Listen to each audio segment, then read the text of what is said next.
저는 오늘 본문의 말씀을 통해서 어려울 때일수록 수단과 방법을 가려라 하는 말씀을 나누려고 합니다. 한번 따라하시기 바랍니다. 어려울수록 수단과 방법을 가려라. 여러분, 어려울 때일수록 수단과 방법을 가리지 않고 해야 되겠습니까? 가려야죠. 가려야 됩니다. 그 철학자 칸트라는 사람이 이런 말을 했습니다. 나 자신과 타인을 수단과 방법으로 사용하지 말고 목적 그 자체로 대하라. 참 귀한 말이죠. 우리는 종종 타인에 대할 때 인격과 삶을 존중하기보다는 내 삶에 어떤 도움이 될까, 내 삶에 어떤 이익이 될까 하는 생각으로 수단과 방법으로 대할 때가 있습니다. 위기를 만나면 더해집니다. 사람이 이 위기가 심해지면 이 위기를 어떻게 넘겨보고자 하여서 사람을 돈이나 권력과 같은 수단과 방법으로 사용하게 될 때 우리 상대방에게 아주 깊은 상처를 주게 되죠. 이런 상처받고 살아가는 사람이 참 이 세상에 많아요. 더 나아가서는 자신에 대해서도 자신을 수단과 방법으로 사용할 때가 있습니다. 열등의식과 고난에 벗어나기 위해서 자기 양심을 저버리고 수단과 방법으로 자기를 사용할 때가 있습니다. 목적과 수단과 방법으로, 목적이 수단과 방법으로 전략되면요, 탐욕이 앞서게 되는 것입니다. 그래서 거짓을 말하게 될 뿐만 아니라 그 영혼의 마지막 궁극적으로는 그 영혼에게 고통이 오게 됩니다. 고통이 돌아오게 되는 것입니다. 자신의 영혼에 뿐만 아니라 타인으로부터 멸시를 불러일으키게 됩니다. 오늘 본문의 말씀, 이 다윗은 자기가 사랑했던 그 아들 압살롬에 의해서 반역을 일으켜서 자기 왕권을 찬탈하고자 하여서 이 예루살렘으로 쳐들어왔습니다. 그렇게 됐을 때 이 다윗은 자기의 있는 몇몇 신하들과 함께 압살롬의 칼을 피해서 도망가려고 예루살렘 성전에, 예루살렘 성 앞에 나갔다 보니까 거기 사독과 및 레위 제사장들이 법궤를 메고서 거기에 서 있는 거예요. 왜? 다윗과 함께 행동하려고 이 법궤를 들고. 그렇게 됐을 때 이 다윗이 그 광병을 보면서 야, 참 잘됐다. 그래도 이 법궤라고 하는 의미는 이스라엘 백성의 중심 아니겠습니까? 그리고 법궤가 있는 곳에 이스라엘 백성들의 마음이 있는 것 아니겠습니까? 그러니까 이 법궤, 나아가서는 이 법궤는 하나님의 임재의 상징 아니겠습니까? 이 법궤가 있을 때 내 위기와 내 어려운 상황, 이런 모든 것들이 내가 탈출할 수가 있고 극복할 수가 있겠다, 이렇게 생각하지 않았어요. 다시 돌아가시오. 제사장, 이거 다시 법궤를 메고 다시 돌아가시오. 하나님을, 법궤를, 자기가 위기가 있다 그래서, 어려움이 있다 그래서 그것을 탈출하고자 수단과 방법으로 나는 사용하지 않겠습니다 하는 내용이 오늘 본문의 말씀의 내용입니다. 역사적으로도 보면 사무엘상 4장에 보면 이스라엘이 블레셋에 의해서 대패를 하게 됩니다. 4,000명이 광야에서 죽게 됩니다. 그러자 이게 원인이 어디 있냐? 하나님, 전쟁에 능하신 하나님이 우리와 함께하지 않기 때문에 그런 거 아니냐? 저 실로에서 법궤를 옮겨라. 그래서 그들이 이 실로에서 법궤를 옮겨서 전쟁터에 오니까 막 이스라엘 백성들이 환호가 일어났습니다. 그걸 천지가 진동할 정도로 환호를 하니까 이 블레셋 사람들이 야, 이거 연합군들이 오는 거 아니야? 그래서 먼저 치자 그래가지고 블레셋 사람들이 일어나가지고 법궤가 왔음에도 불구하고 이스라엘 백성들을 치기 시작합니다. 그래서 이스라엘 백성들이 거기에서 3만 명이 죽어요. 뿔뿔이 흩어집니다. 더 나아가서 이 법궤마저 빼앗기게 됩니다. 뿐만 아니라 비느하스와 니가 그 엘리 제사장의 두 아들이 거기에서 죽게 됩니다. 참 안타까운 것이죠. 중요한 것은 상황만 벗으려고 한다면 우리가 수단과 방법 가리지 않아요. 모든 관심은 어려운 상황에서 벗어나는 것에 집중되겠지만 하나님을 믿는 신자들에게 있어서 어떤 상황이든 그 배후에 하나님이 계시다는 것을 전제해야 한다는 것입니다. 하나님이 배후에 계신 상황이라면 그것이 나에게 어떤 고통이든 어떤 실패든 성공이든 상관없이 하나님의 일하심이라는 결론을 내리기 때문에 따라서 신자들은요, 어려운 상황에서 벗어나는 것이 목적이 아닙니다. 성도들은 그 어려운 상황에서 하나님의 인도하심을 배우면서 살아가는 거예요. 배우면서.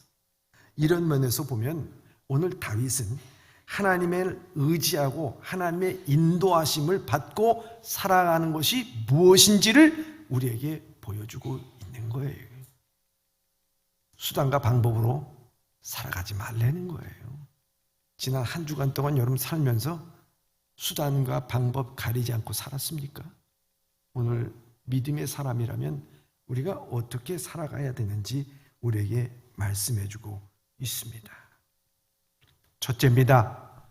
첫째, 시작. 수단과 방법을 가려서 사는 삶은 망가진 삶이라 할지라도 중심을 잡는 사람입니다. 네. 여러분 인생 살다 보면 망가지는 일이 참 많아요. 그렇다고 해서 중심까지 무너지면 안 되는 거예요. 신앙생활은요, 망가져도 중심 붙잡으려는 거예요. 중심은 내 마음 붙잡으려는 얘기가 아닙니다. 오늘 본문의 말씀 24절 25절에 보면 이렇게 되어 있습니다. 시작. 보라, 사독과 그와 함께한 모든 레위 사람도 하나님의 언약궤를 메어다가 하나님의 궤를 내려놓고 아미아달도 올라와서 모든 백성이 성에서 나오기를 기다리도다. 왕이 사독에게 이르되, 보라, 하나님의 궤를 성읍으로 도로 메어가라. 만일 내가 여호와 앞에서 은혜를 입으면 도로 나를 인도하사 내게 그 궤와 그 계신 데를 보이시리라. 아멘. 지금 상황이 어떤 상황입니까? 압살롬이 칼을 들고 왕궁으로 쳐들어오는 상황 가운데서 압살롬의 칼을 피하기 위해서 다윗이 몇몇 신하들과 함께 예루살렘 성을 빠져나가려고 하는데 사독이, 제사장이, 온 백성의 존경과 신뢰를 받고 있는 이 사독이 하나님의 법궤를 메고 이 다윗을 기다리고 있습니다. 여러분들이 어려워요, 힘들어요, 지금 막 피난길을 가고 있어요. 그랬을 때 여러분들이 가장 사랑하고 존경하는 사람들이 여러분 앞에 딱 있다 보면 얼마나 기쁘고 즐겁겠습니까? 예, 같이 가자. 얼마나 즐겁겠습니까? 그런데 이 다윗은 이러한 상황을 보면서 이 법궤와 함께 가기를 원치를 않았어요. 이 거절을 한 것을 볼 수가 있습니다. 그래서 다윗은 25절에 이렇게 합니다. 하나님의 궤를 성으로 도로 메어 가십시오. 이렇게 말합니다. 언약궤의 의미 이미도 말씀드렸습니다. 이스라엘 백성들의 중심입니다. 더 나아가서 하나님의 임재입니다. 전쟁에 능하신 신이 하나님께서 함께하여 주실 때 이스라엘 백성들을 구심점으로 삼고 하나 되게 하기 위해서 흩어지지 않게 하기 위한 것이 바로 이 법궤입니다. 법궤가 있다고 하면 얼마나 든든하겠습니까마는 그 힘이 될 수 있는 것을 거절한 것입니다. 사실 다윗이 거절한 것은요, 단순한 거절이 아닙니다. 그 내면의 삶 가운데 이어져 온 것이 있었습니다. 그것은 사무엘하 11장부터 15장까지 내용에 있습니다. 다윗이 그 11장부터 15장까지 여러분들이 몇 년이 읽어보면요, 그 11장에서 15장까지는 다윗이 아주 인생 망가지는 장면들이 나오게 됩니다. 첫 번째는 그는 자기의 충실한 부하 우리아의 아내 밧세바를 범하게 됩니다. 밧세바를 범했을 뿐만 아니라 충실한 이것을 덮기 위해서 자기의 충실한 신하인 우리아를 전쟁터에서 보내서 교사하고 살인하게끔 만들고 뿐만 아니라 그것을 은폐하고 조작을 하게 됩니다.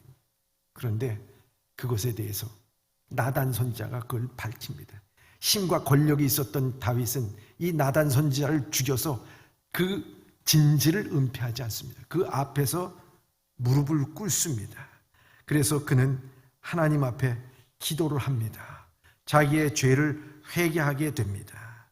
그것이 시편 51편의 고백입니다. 나를 우슬초로 정결케 씻어달라고. 성령이여 나를 떠나가지 말게 해달라고.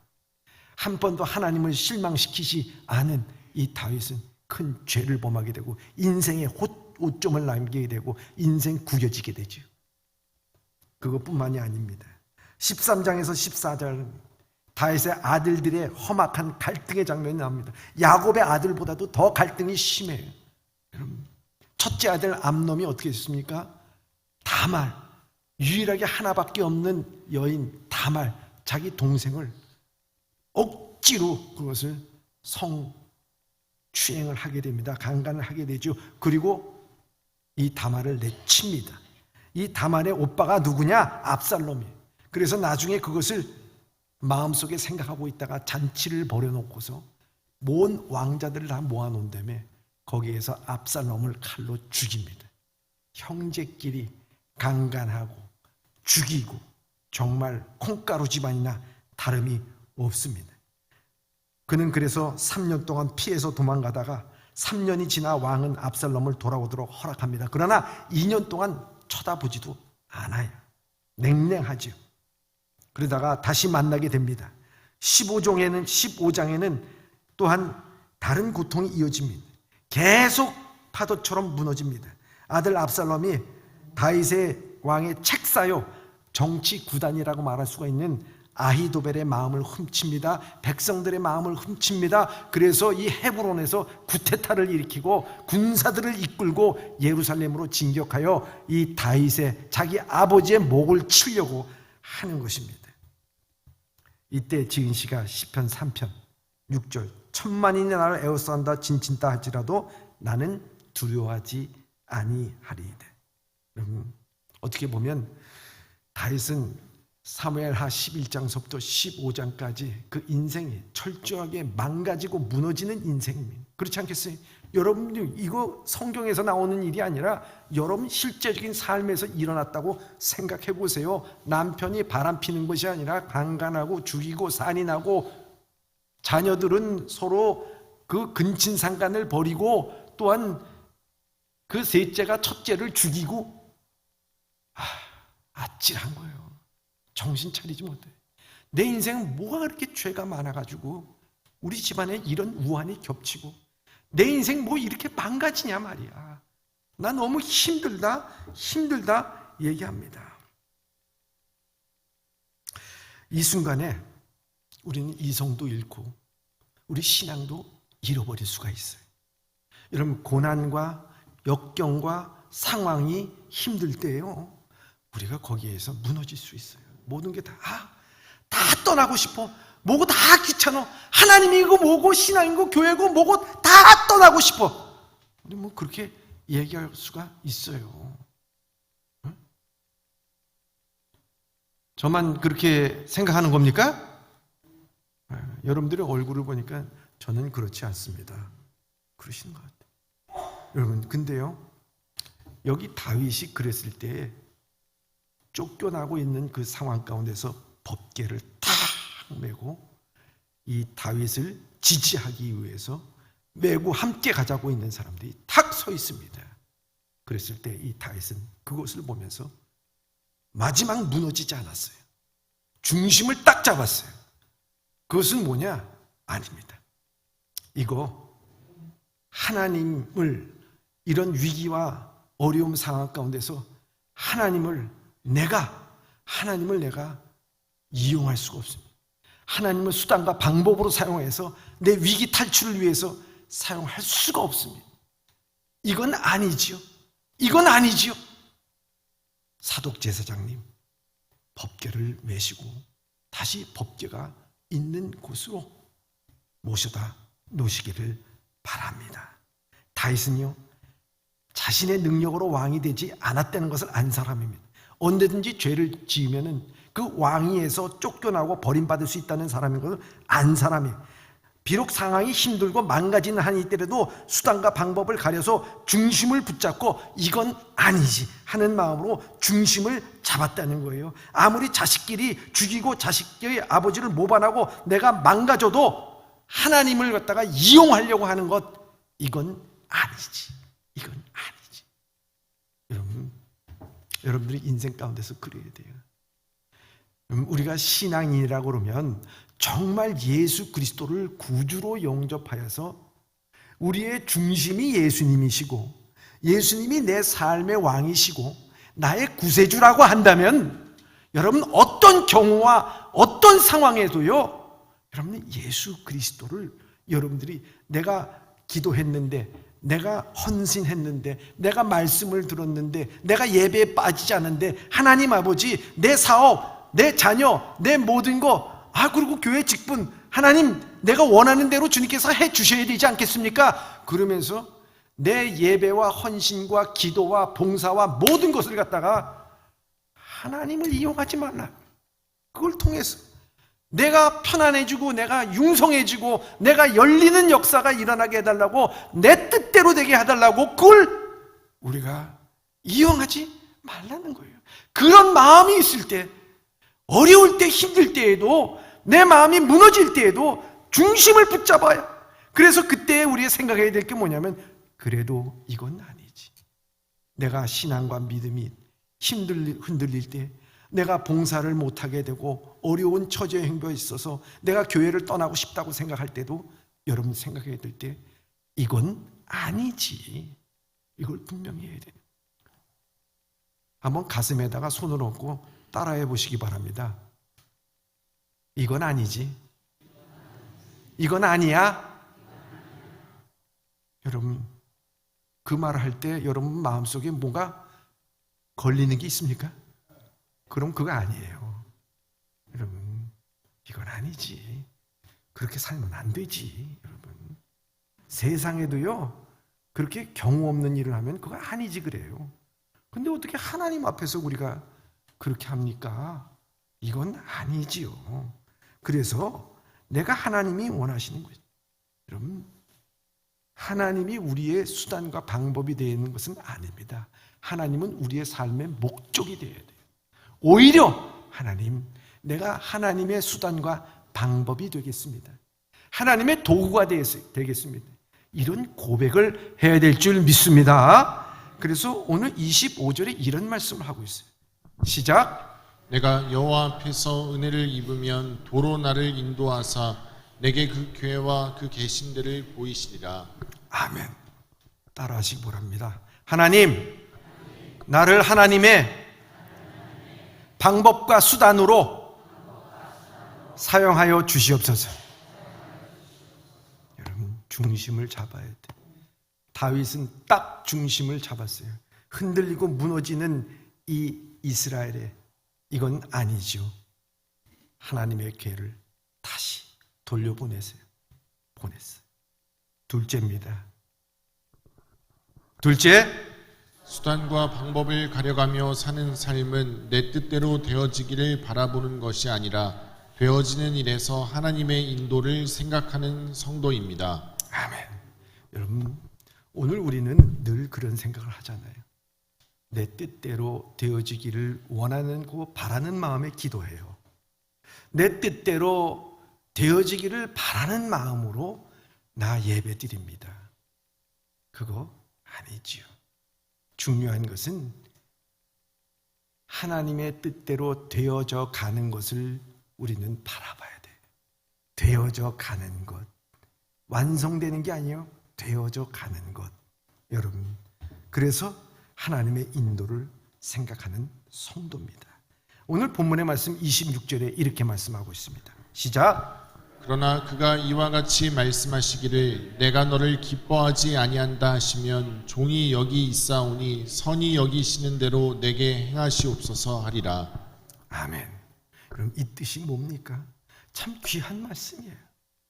다윗은요, 자기의 이 지금 이런 상황에서 중요한 것은 내가 왕권을 회복하냐 안 하냐가 이 다윗에게는 중요한 게 아니에요.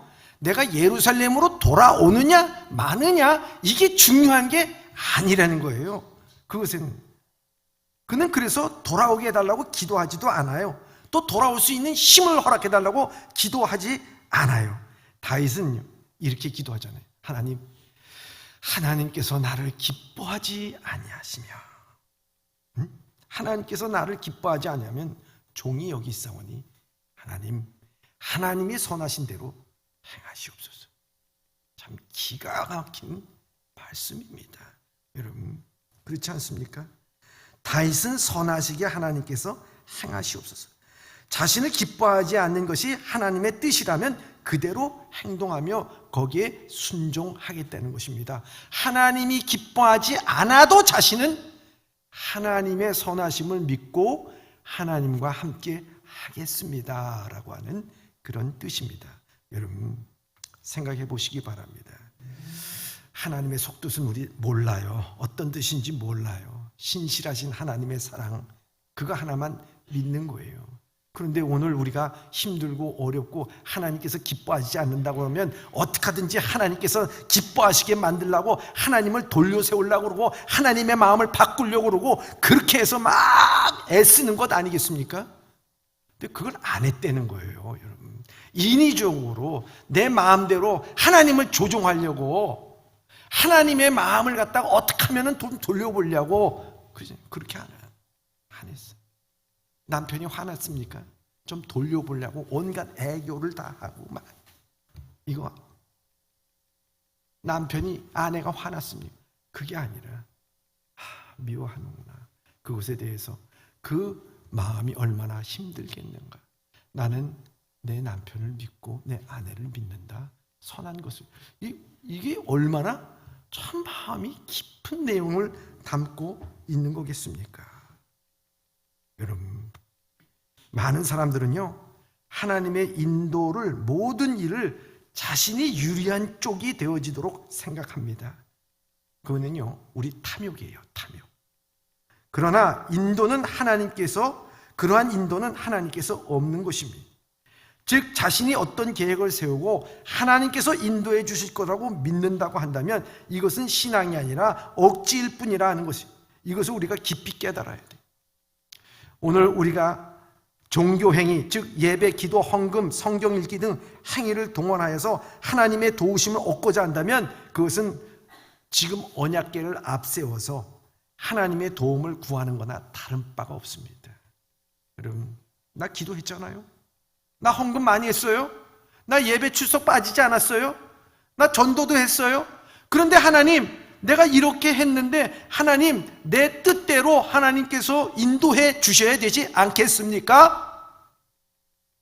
그건요, 법궤를 이용하겠다는 거예요. 하나님을 이용하겠다는 거예요. 아니, 내가 예배 드리는 것이 점수 달라고 예배 드립니까? 헌금하는 것이 점수 달라고 여러분 헌금하십니까? 그거 아니잖아요. 이건 아니지. 그거 뭐예요? 하나님께서 나를 구원하여 주신 그 은혜에 감격하여서 주의 전에 나와 내가 무릎 꿇고 기도하며 내가 많이 있어도 갚지 못할 하나님의 은혜가 있기 때문에 그래서 나오는 거죠. 눈물을 흘릴 수밖에 없는 거죠. 여러분, 얼마나 그것이 중요한 것입니까? 다윗은 이것을 알았기 때문에 내가 너를 기뻐하지 아니한다 하시면 종이 여기 있사오니 선한 대로 행하시옵소서라는 말을 하는 것입니다. 여러분, 이렇게 됐을 때요, 내 뜻대로 되어지는 것을 바라보는 것이 아니라 되어지는 일을 바라보면서 거기 순종하는 거예요. 여러분, 우리가 위기와 상황과 어려움이 있을 때요, 우리 마음이 불안합니다. 불안하죠. 근데 깊이 생각해 보세요. 하나님이 불안한 겁니까? 내가 불안한 겁니까? 내가 불안한 거예요. 하나님은 불안하지 않아요. 그런데 이 불안하지 않는 하나님의 평강을 얻는 방법이 바로 이 방법이라는 거예요. 뭐예요? 하나님, 나를 기쁘지 아니하시면 하나님 원대로 하십시오. 하나님의 원대로 하나님 앞에 다 맡기는 거예요. 하나님, 평강의 하나님이 내 가운데 함께 하시기를 바랍니다. 이겁니다, 여러분. 어떤 신학자는 그리스도인이라 함은 사건들이 이해되지 않음을 견딜 수 있음을 의미한다. 이렇게 말해요. 참 귀한 말이죠. 그리스도인은 뭐냐 이거예요. 그리스도인은 어떤 사건이 있을 때 이해되지는 않아. 그러나 견뎌나가는 거예요. 이게 그리스도인이에요. 하나님의 뜻 다 이해합니까? 다 이해 못해요. 아니, 압살롬이 그렇게 일어날지 누가 알아요? 그러나 그것을 보면서 하나님 뜻을 구하잖아요. 하나님께서 나를 기쁘시게 여기지 않으면 그대로 행하십시오. 선한 대로 행하십시오. 그걸 견디고 나가겠습니다. 그거 아니겠습니까? 내 뜻대로 되어지기를 원하면서 기도하고 예배하고 봉사하고 헌감하는 것이 아닙니다, 여러분. 그래서 얼마나 중요한 이 바울은요 이미 사울을 통해서 그것을 깨달았어요. 사울이 시기와 질투로 인해서 자기를 괴롭힐 때 그 사울을 바라보니까요, 그는 어떻게 됐습니까? 자기의 뜻대로, 내 뜻대로 고집과 시기와 질투로 자기가 어느 곳으로 떠내려가는지도 모른 채 그렇게 떠내려가다가 결국 죽음에 이르렀다고 하는 것을 볼 수가 있습니다. 예수님께서도 우리를 구원하실 때 마태복음 26장 39절에 겟세마네 동산에서 이렇게 기도하잖아요. 조금 나가서 얼굴을 땅에 대시고 엎드려 기도하여 이르시되 내 아버지여 만일 할만하시거든 이 잔을 내게서 지나가게 하옵소서. 그러나 나의 원대로 마옵시고 아버지의 원대로 하옵소서. 아버지의 뜻대로 하옵소서 하는 그 마음을 갖게 됩니다. 사랑하는 예봄의 성도 여러분, 어떤 상황, 그것이 고난에 빠졌든지 아픔이든지 실패든지 여러분이 그랬을 때요, 내 바람대로 내 뜻대로 행하지 마시고요, 내 주여 뜻대로 행하시옵소서. 찬송가도 있죠. 내 주여 뜻대로 행하시옵소서. 여러분, 그 찬송가의 말씀처럼, 가사처럼 하나님의 섭리 안에서 되어져 가는 것을 바라보면서 그것을 묵묵히 견디면서 하나님은 선하심을 믿습니다. 그것을 믿고 나갈 수 있는 성도는 이러한 하나님을 수단과 방법으로 사용하지 않는 사람들이다.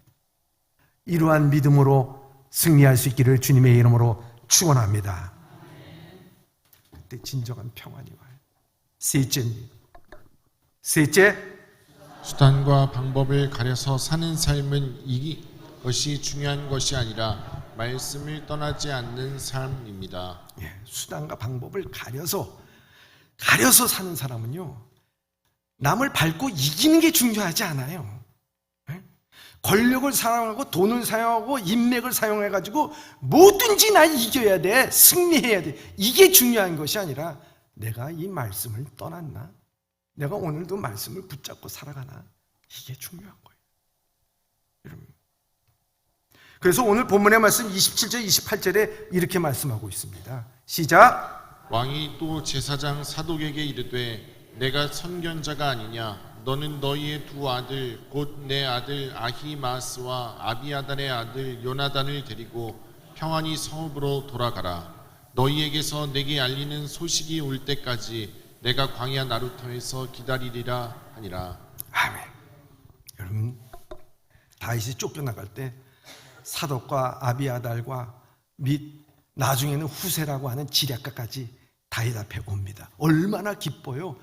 힘들고 어려울 때 그 사람이 주위에 모인다면 위로가 되는 것이고, 특별히 제사장 같은 분, 또 지략가인 후세 같은 사람들이 온다 그러면 천군 만마를 얻는 기분이겠지요. 얼마나 좋아요. 그런데 이 다윗이 어떡합니까?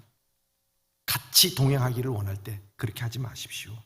다시 성으로 돌아가 평안히 성읍에 돌아가십시오. 그리고 내가 알리는 소식이 올 때까지 내가 광야 나루터에서 있겠습니다. 나에게 소식이 올 때까지 나 나루터에 있겠습니다. 이 나루터가 뭡니까? 요단강 나루터입니다. 요단강 나루터, 요단강 서편에서 이제 동편으로 넘어가려고 하는 나루터입니다. 이 나루터 건너면은 광야예요, 광야.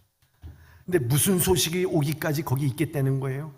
야, 저 예루살렘에서 지금 압살롬이 무슨 짓거리를 하고 있는지 좀 나한테 그 정보를 알려줘라.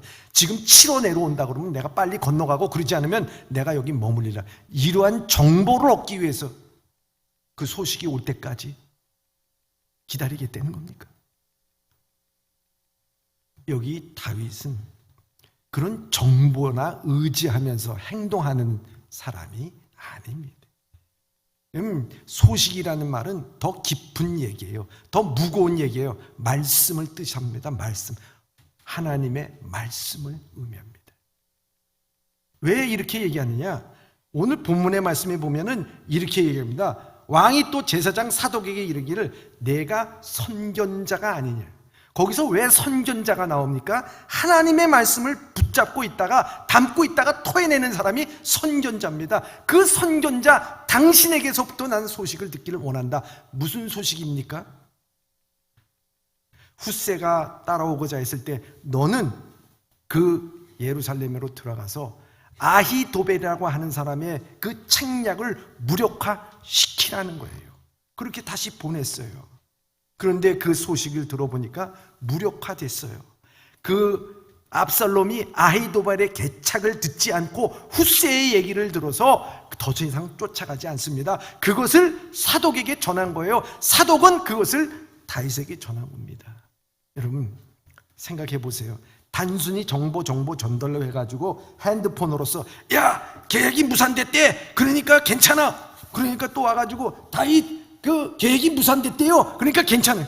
여러분 전달한 내용입니까? 그게 아니에요. 여러분. 이 말씀을 깊이 보면요, 계책이 무력화된 것에 대해서 사독은 그것을 영적으로 보게 됩니다. 아, 하나님께서 이스라엘을 지키시기 위해서 다윗을 지켜주셨구나. 그러면 이 사독의 입에서는 소식이 전해진 게 뭡니까? 계책이 무력화됐어요. 그 얘기가 아니라 하나님께서는 다윗 왕과 함께 하십니다. 하나님의 은혜가 다윗과 함께 하십니다. 무엇을 말하고 있는 것입니까? 이 다윗에게 있어서는 중요한 것이 어떻게든지 작전을 짜기 위해서 이 정보를 얻는 것이 중요한 것이 아니라 그 앞에서 하나님께서 나를 버리시느냐 버리지 않느냐, 하나님께서 나를 어떻게 생각하느냐, 하나님의 말씀에 의지하여 하나님의 말씀을 붙잡고 살아가는 것이 그 인생에 있어서는 더 중요하다고 하는 것을 이 말씀을 하는 거예요. 어떤 위기와 상황에 있다 할지라도 여러분 방법과 수단만을 사용하려고 하는 사람들은요, 얄팍하게 그것에 대해서 정보만은 얻고 이 사람이 저러니 나는 이렇게 대책을 하고, 이거 아니에요.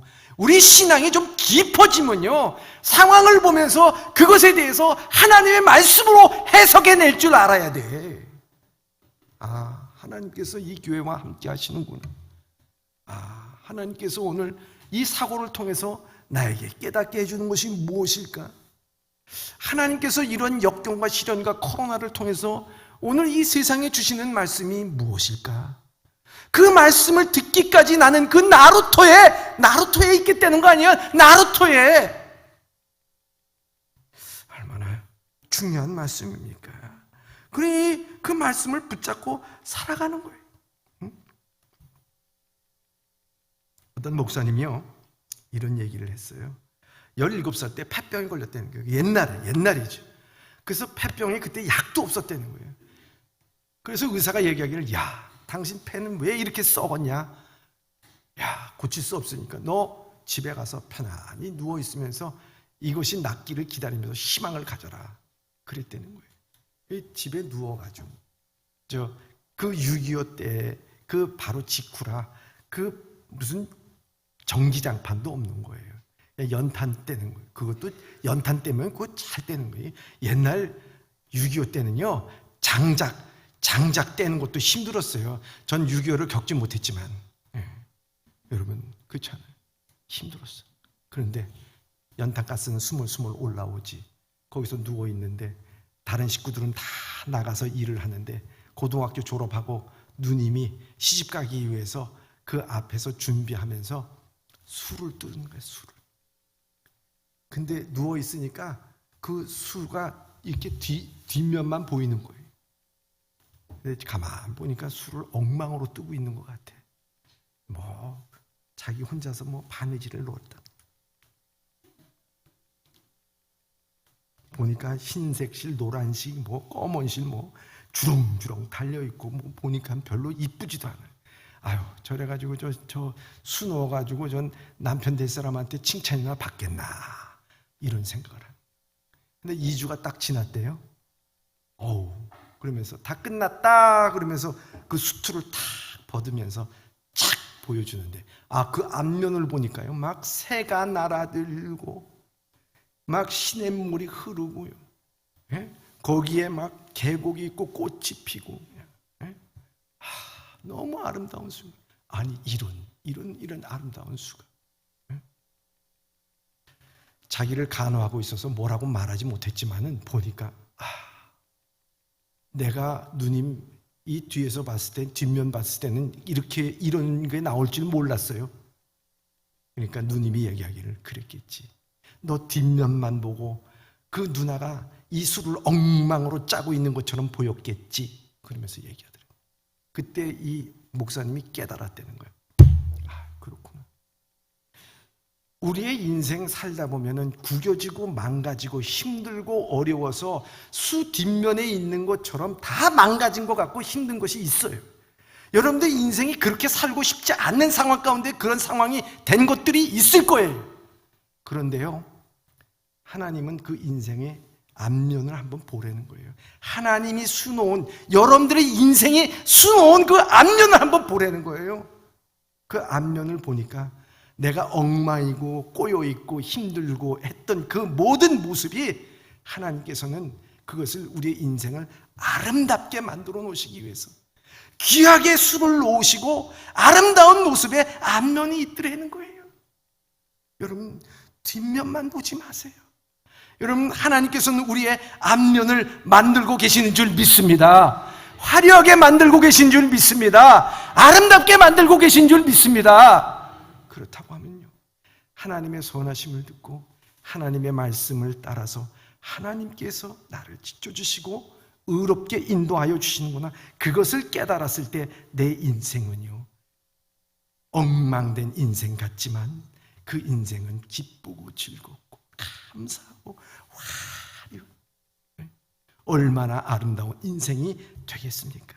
사랑하는 예봄의 성도 여러분, 어떤 상황에 놓일지 모릅니다.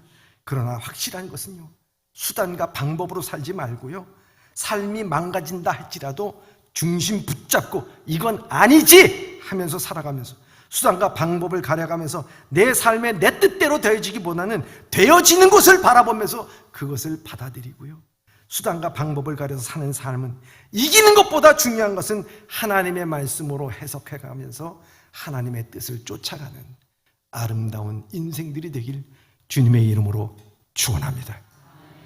기도하겠습니다. 선하신 하나님 아버지, 우리는 늘 경우의 수를 생각하면서 수단과 방법을 가리지 않고 나의 탐욕의 목적을 위하여 살아갈 때가 있습니다. 오늘날 이 세상에 악이 판치는 세상이 된 것도 어쩌면 우리 모두가 수단과 방법이 목적이 되어 살아왔기 때문인 줄 압니다.